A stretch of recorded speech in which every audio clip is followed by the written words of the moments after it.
people in those meetings quote him, but he's not there. So I have no confirmation. How do you know they quote him? No, it is reported to me. They say they invoke his name, that he is the one who has authorized those meetings. But since he's not in those meetings, I cannot accuse him. But the truth of the matter is, the way we work as UDA, as Kenya Kwanza, yeah, any motion of impeachment in the National Assembly to remove the Deputy President of the Republic of Kenya will never find its way to the House unless the President approves. That's the way we work. Any contentious issue that comes to the National Assembly, the finance bill, this and that, the President will call a PG and say, this is our agenda, can you go and prosecute it? So, even as people are planning, if that motion will ever find itself to the House, it will have to get the approval of President William Ruto. So it will be his motion, because he'll have to approve it.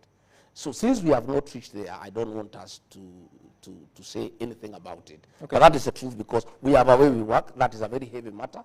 It is not a matter that can be taken to the floor of the House unless the President has given a nod. And on that specific matter of alleged impeachment, have you spoken to the President about it? I spoke to him once, and he said he has not heard about it, and he doesn't know about it, and according to him, he said it's foolish, and nobody can try something like that because it can destabilize the country. That's what he told me in his own words.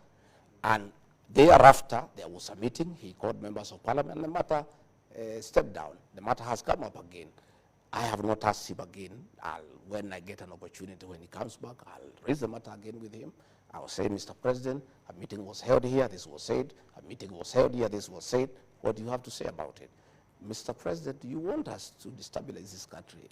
Are you part of it? What they are saying, the President will pronounce himself on the matter. But I want to say that there is no motion of impeachment against the Deputy President of the Republic of Kenya that can find itself on the floor of the House unless the President of the Republic of Kenya gives a nod. Okay. And again, even if it was to go there, nobody else has the capacity to push it through.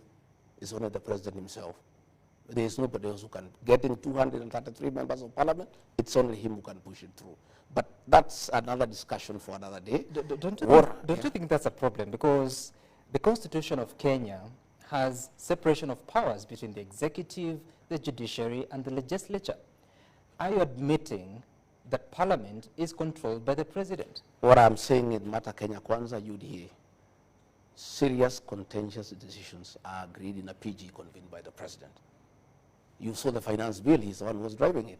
So that tells you the way our PG works.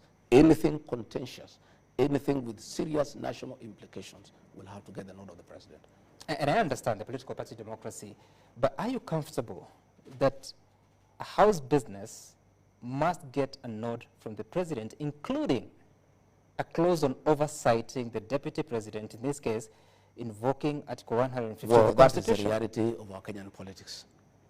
Do you see a problem there? That is the reality, that all major decisions, all legislative agenda for our administration that needs to go to the National Assembly, the President normally does a lot of lobbying, sits with the members of parliament, takes them through, gives the points for or against, and asks them to support.